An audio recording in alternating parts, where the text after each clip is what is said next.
सास का घूंघट पार्ट 2। पिछले अंक में हमने देखा कि देविका अपने ससुराल में हर गलत बात का विरोध करती, तो उसकी वजह से देविका पर उसके ससुराल वाले बहुत अत्याचार करने लगे। एक दिन देविका ने सचिन से कहा, सचिन, मैं तुम्हारे घर में नहीं रह सकती, तुम मुझे आज ही मेरे घर शहर भेज दो, मैं अपने मम्मी पापा के पास रहूंगी। क्यों देविका, तुम शहर क्यों जाना चाहती हो? यहाँ तुम्हें किस बात की परेशानी है? किस बात की परेशानी नहीं है सचिन, तुम्हारे घर के आदमी औरतों के साथ जानवरों जैसा व्यवहार करते हैं, मैं ऐसे माहौल में नहीं रह सकती। देखो देविका, तुम्हें यहीं रहना होगा। तुम्हारी शादी मुझसे हो गई है, अब मैं तुम्हारा पति हूँ और यही तुम्हारा घर है। अच्छा, तो तुम्हें याद है कि मैं तुम्हारी पत्नी हूँ? जब तुम्हारे पिताजी और चाचा जी मुझे एक एक हफ्ते के लिए कमरे में बंद कर देते हैं, तब तुम्हें क्यों याद नहीं आता कि जो औरत कमरे में बंद है वो तुम्हारी पत्नी है? जब तुम्हारे जीजाजी और भाई मुझसे बदतमीजी से बात करते हैं, मुझे खाने के लिए कुछ नहीं देते, तब भी तुम्हें याद नहीं आता कि मैं तुम्हारी पत्नी हूँ? देखो देविका, तुम बेकार की बातें मत करो। तुम यहाँ ढंग से रहोगी, सबकी बात मानोगी, तो कोई तुम्हें कुछ नहीं कहेगा। इस तरह जानवर की तरह रहना, ढंग से रहना है तो सॉरी सचिन, मैं नहीं रह सकती, मैं आज ही अपने घर जाऊंगी। ये बोलकर देविका अपना सामान पैक कर लेती है और घर से जाने लगती है। सचिन भी उसके पीछे पीछे चलता है और उसे समझाने की कोशिश करता है। जब ये सब जोगिंदर ने देखा तो बोल पड़ा, बहू, यह सब क्या हो रहा है? कहाँ जा रही हो? सचिन, बताओ अपने पिताजी को कि कहाँ जा रही हूँ मैं। तुम्हें शर्म नहीं आती अपने पति का नाम लेते हुए?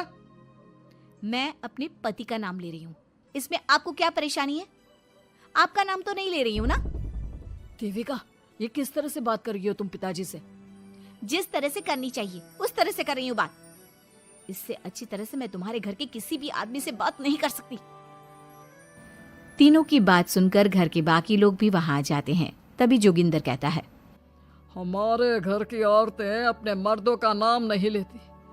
तुम्हारे शहर में होता होगा, लेकिन हमारे यहाँ पर ऐसा कुछ नहीं होता। बहू, सचिन तुम्हारा पति है, तुम उसका नाम मत लिया करो। तुम अपने पति का नाम लेने की जगह ए जी, ओ जी, सुनो जी कहा करो।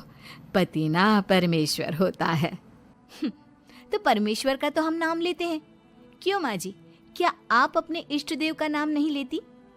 माँ जी, ये सब इन पुरुषों के बनाए तौर तरीके हैं, औरतों को दबाने के लिए। ये बेशर्म लड़की ऐसा नहीं सुधरेगी। ये हमारे घर की औरतों को भड़का रही है। सचिन, तुम इसे चुप कराओगे या फिर मैं करूं? नहीं नहीं पिताजी, मैं अभी समझा देता हूँ। चलो देविका अंदर, और कितना तमाशा बनाओगी मेरा। सचिन, मैं अंदर नहीं बाहर जाऊंगी, अब मैं यहाँ नहीं रह सकती।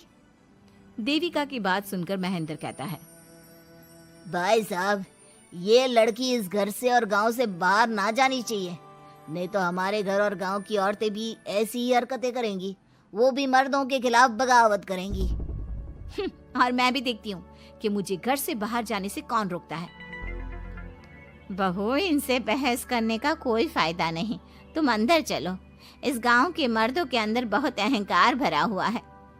देविका किसी की बात नहीं सुनती और अपना सामान उठाकर घर से बाहर जाने लगती है। तभी वहां मोहन और कल्याण आते हैं। कल्याण देविका के हाथ में से उसका सूटकेस छीन लेता है और मोहन देविका को जोरदार थप्पड़ मारता है। देविका का सर दीवार में लगता है और वो बेहोश हो जाती है। देविका, देविका तुम ठीक तो हो? भैया, आपकी हिम्मत कैसे हुई मेरी पत्नी पर हाथ उठाने की? सचिन, तुम जल्दी से देविका भाभी को अंदर कमरे में ले जाओ, मैं अभी वैद्य जी को लेकर आती हूँ। वीना जल्दी से वैद्य जी को लेकर आती है। वैद्य जी थोड़ी देर तक देविका की जांच करते हैं और कहते हैं, मुबारक हो आप सबको, आपकी बहू माँ बनने वाली है। अभी तो मैं आपको दवाई दे देता हूँ, लेकिन आगे इनके इलाज के लिए आपको दाई अम्मा को बुलाना होगा। ये बात सुनकर घर के सभी लोग खुश होते हैं। देविका को जब होश आता है, उसे ये बात पता चलती है तो वो बहुत खुश होती है। वो सबसे कहती है, मैं अपने बच्चे को यहाँ नहीं रख सकती। क्यों बहू, क्या हुआ? अब तुम ये सब बातें मत सोचो, तुम्हें आराम करना चाहिए। नहीं माँ जी, आप नहीं समझ रही। अगर मेरा बेटा हुआ तो इस घर के मर्दों की तरह अहंकारी और औरतों पर जुल्म करने वाला बनेगा, और अगर मेरी बेटी हुई तो वो जानवरों की तरह जुल्म सहने वाली बनेगी और दोनों ही अनपढ़ रहेंगी। देविका की बात सुनकर घर की सभी औरतों को पहली बार एहसास हुआ कि वो किस अंधकार वाले समाज में जी रही हैं। लेकिन फिर भी घर की सारी औरतें उसे ही समझाती हैं। बहू देखो, तुम्हारी बात सही है, लेकिन तुम इस हालत में सफर नहीं कर सकती। हाँ बहू, तुम यहीं रहो, अपना और अपने बच्चे का ख्याल रखो। देखो ना देविका भाभी, हमें बिल्कुल भी पढ़ना लिखना नहीं आता, अपना नाम भी नहीं लिख पाते, तो आप मुझे थोड़ा पढ़ा दीजिए ना। देविका, तुम्हारी बातें सुनकर पहली बार हमें एहसास हुआ है कि कैसे माहौल में हम जी रहे हैं।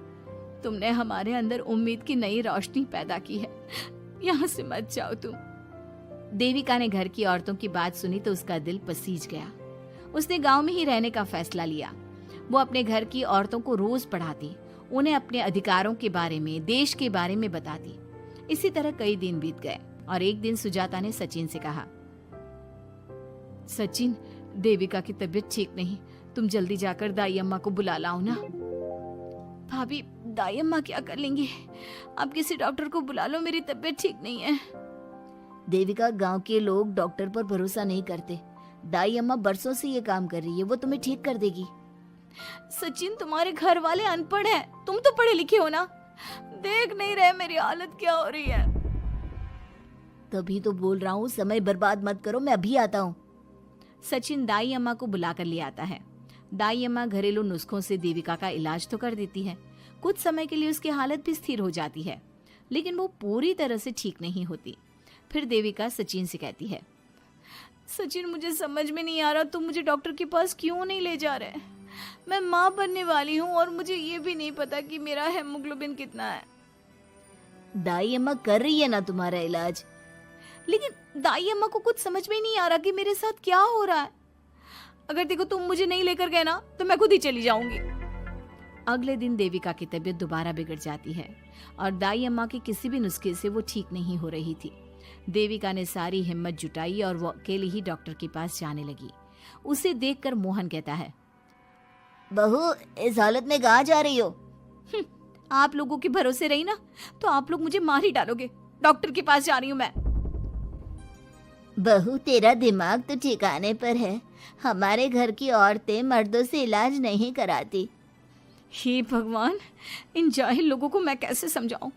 डॉक्टर औरतें भी होती हैं। बहू, तो हमें पागल मत बना, हमने तो कभी कोई महिला डॉक्टर नहीं देखी। तू झूठ बोलकर निकलना चाहती है ना? इस गांव की सरहद से आप लोग कभी बाहर नहीं गए ना, इसलिए आप लोगों को नहीं पता कि महिलाएं डॉक्टर के अलावा क्या क्या है। ए लड़की, तुझसे तमीज से बात कर रहे हैं तो तू ज्यादा हवा में मत उड़। बोला ना एक बार, चल अंदर जा। चाचा जी, मैं अंदर नहीं जाऊंगी, डॉक्टर के पास जाऊंगी। मेरा इलाज सिर्फ डॉक्टर ही कर सकता है। ये बोलकर देविका घर से निकल रही थी कि तभी जोगिंदर ने उसे कमरे में ले जाकर बेड पर जोर से धक्का दे दिया, जिसकी वजह से देविका के पेट में चोट लग गई और वो दर्द की वजह से जोर जोर से चिल्लाने लगी। ये देखकर घर की सारी औरतें देविका को संभालने लगी। देविका, हिम्मत रखो, सब ठीक हो जाएगा। देविका भाभी, आप ठीक हो ना? माँ, कुछ करिए ना, भाभी की तबीयत बहुत खराब हो रही है। लेकिन मैं क्या कर सकती हूँ? भाभी, कुछ तो करो, कहीं बहू को कुछ हो ना जाए। उधर जोगिंदर मेन गेट पर बड़ा सा ताला लगा देता है और कहता है, आज के बाद इस घर से कोई भी औरत बाहर नहीं निकलेगी। देविका का बच्चा भी इसी घर में होगा, ये जिंदा रहे या मर जाए। जोगिंदर की बात सुनकर सभी औरतें बाहर आती हैं। जब विमला को इस बात का एहसास हो जाता है कि जोगिंदर देविका को डॉक्टर के पास किसी कीमत पर नहीं जाने देगा, तब विमला पहली बार अपना घूंघट उठाकर तेज आवाज में कहती है, मैं भी देखती हूँ देविका को डॉक्टर के पास जाने से कौन रोकता है। आज देविका डॉक्टर के पास जाकर रहेगी। देविका की सास का घूंघट आखिरकार उतर ही गया। घर के आदमियों ने पहली बार विमला का ये रूप देखा था और उसकी तेज आवाज पहली बार सुनी थी। क्या विमला अपनी बहू की जान बचा पाएगी या जोगिंदर अपनी पत्नी की आवाज भी दबा देगा? ये जानने के लिए हमारे अगले एपिसोड का इंतजार कीजिए और हमें कमेंट में ये भी बताइए कि घर की औरतों को आगे क्या कदम उठाना चाहिए।